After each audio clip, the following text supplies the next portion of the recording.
नमस्कार दोस्तों, मैं हूं महावीर कर्मा और श्री वेदा एकेडमी के YouTube वीडियोस में आप सभी का स्वागत है। दोस्तों हमने सिंधु घाटी सभ्यता का जो है वो हमें वीडियोस सारे जो है हमने कंप्लीट कर लिए हैं। आज से जो है हम स्टार्ट करने जा रहे हैं वैदिक काल। आज के बारे में दोस्तों, आज बहुत ही हमारा बहुत खुशनसीब दिन है हमारे लिए। आज है 15 अगस्त और हमने 75वां इंडिपेंडेंस डे आज के दिन हम मना रहे हैं। तो आप सभी को श्री वेदा एकेडमी की तरफ से स्वतंत्रता दिवस की बहुत बहुत बहुत शुभकामनाएं। दोस्तों आज हम वैदिक सभ्यता का जो न्यू टॉपिक स्टार्ट करने जा रहे हैं और ये हमारा वीडियो नंबर 13 होगा। इससे पहले मैं 12 वीडियो अपलोड कर चुका हूँ। दोस्तों अगर आपने वो हमारे सिंधु घाटी सभ्यता के वीडियोस नहीं देखे हैं तो आप आई बटन पे जा करके उन्हें आप देखिएगा, जिससे आपको आगे जो मैं पढ़ा रहा हूँ वो अच्छे से समझ में आएगा। अब दोस्तों हम बात कर रहे हैं आज वैदिक सभ्यता की। हमने इसका नाम वैदिक सभ्यता क्यों रखा, क्या होता है, तो हम इसकी पहले थोड़ी सी पृष्ठभूमि बनाते हैं। आइए आप मेरे साथ और इसे अच्छे से समझिएगा।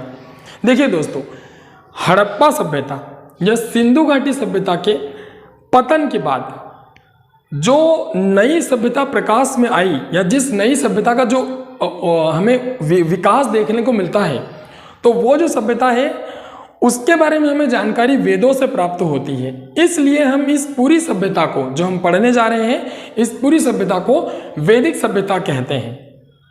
अब दोस्तों हमें इनकी जानकारी वेदों से मिलती है, पुराणों से मिलती है, उपनिषद से मिलती है। तो जिस से जानकारी मिलती है वो हम सभी यहाँ पर डिस्कस करेंगे।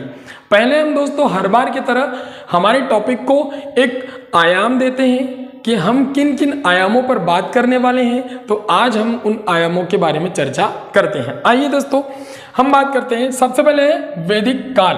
दोस्तों वैदिक एज, हम इसका टाइम पीरियड देखें 1500 से 600 BC।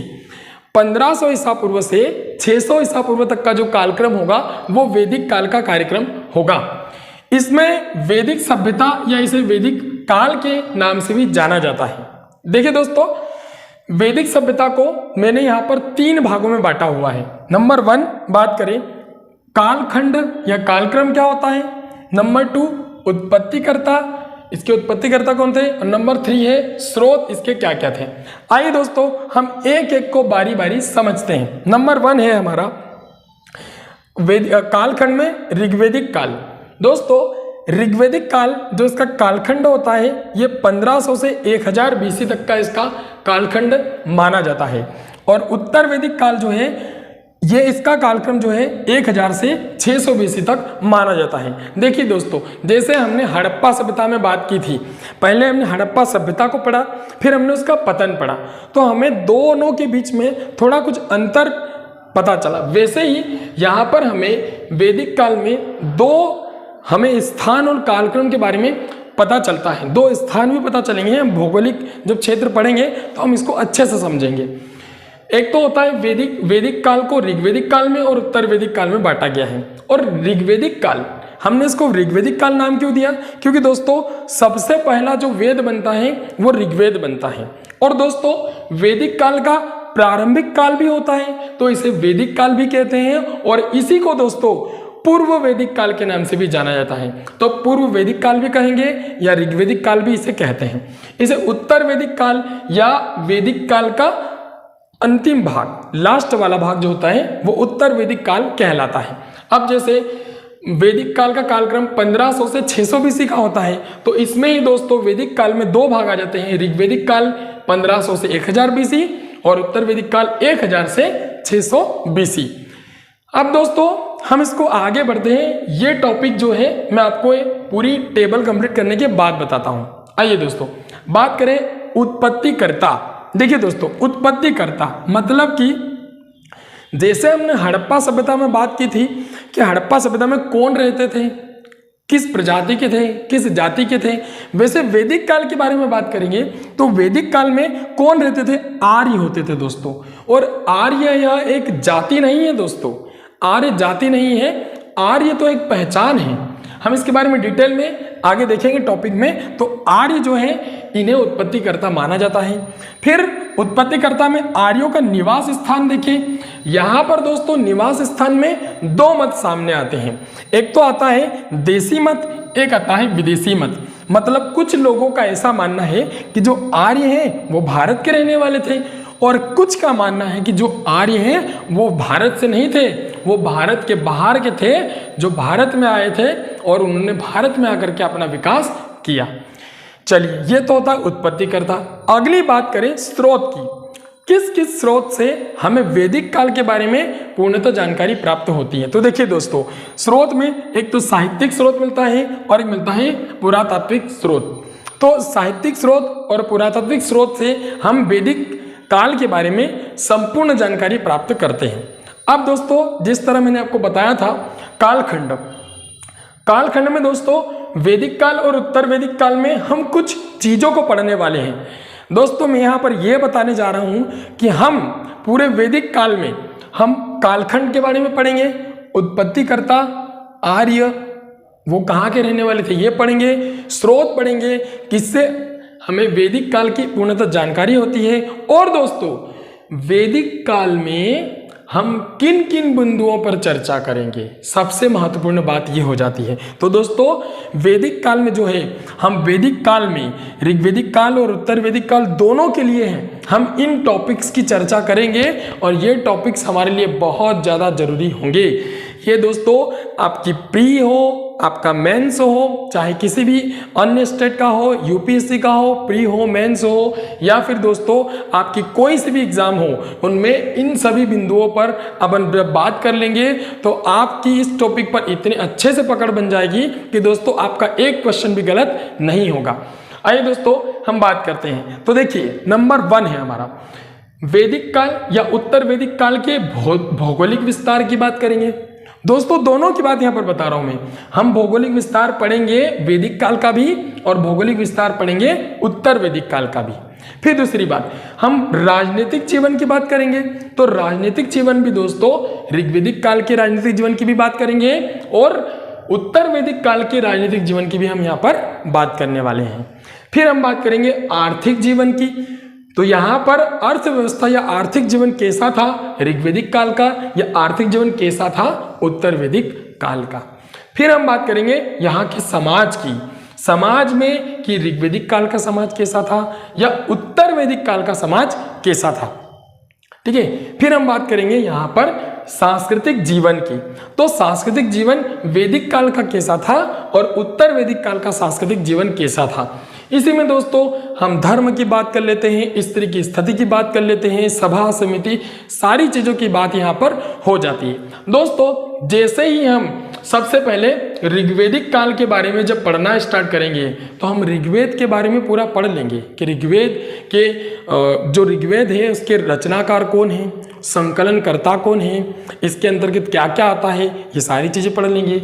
उत्तर वैदिक काल में भी जो वेद हैं, 4 प्रकार के वेदों के बाद जो अगले 3 वेद बचते हैं, एक तो ऋग्वेद हो जाता है, अगले 3 बचते हैं। ठीक है, ऋग्वेद के बाद में यजुर्वेद, सामवेद और अथर्ववेद, उन वेदों के बारे में जानकारी हम उत्तर वैदिक काल के बारे में उत्तर वैदिक काल में देखेंगे।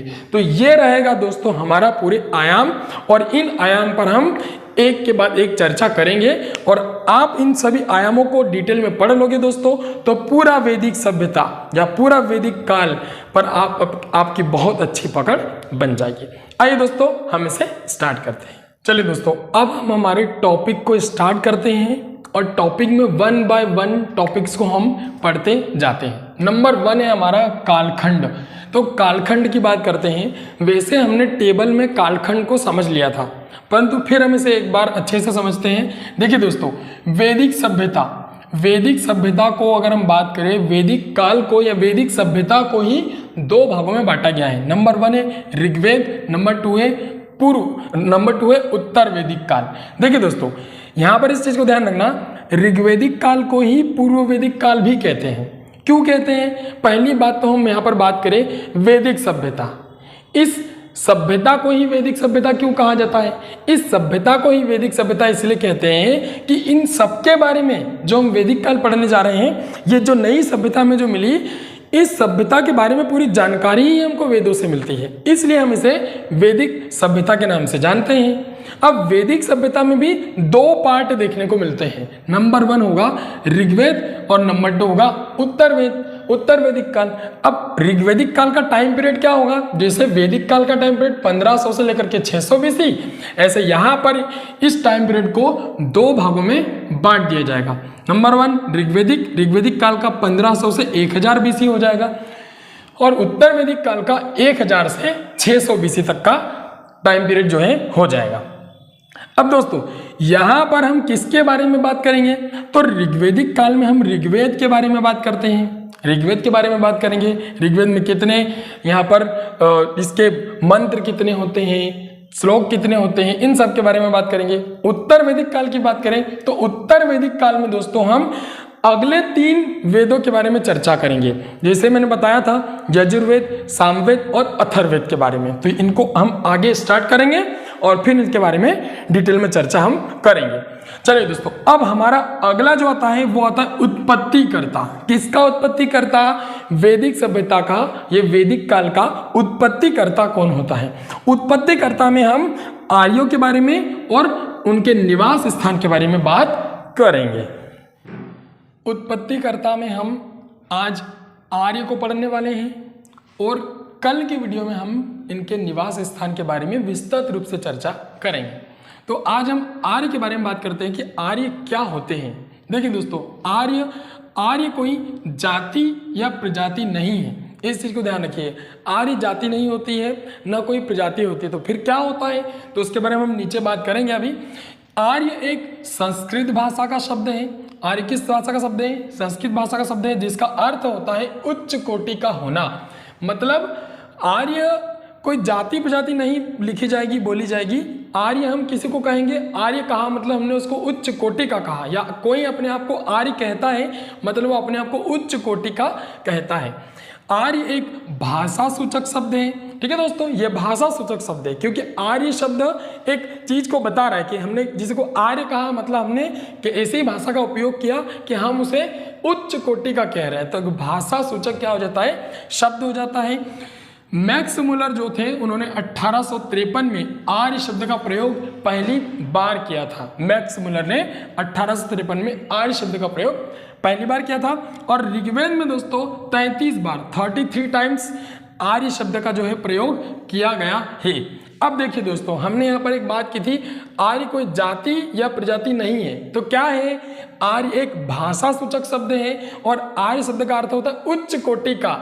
अर्थात क्या क्या? तो इसका अर्थ उच्च कोटि का, या तो श्रेष्ठ, या तो कुलीन, या तो उत्तम, या तो सज्जन, या साधु, या महान, या सभ्य, ये जो होते हैं हम आर्य को कहते हैं। तो आर्य का अर्थ ये सभी होता है।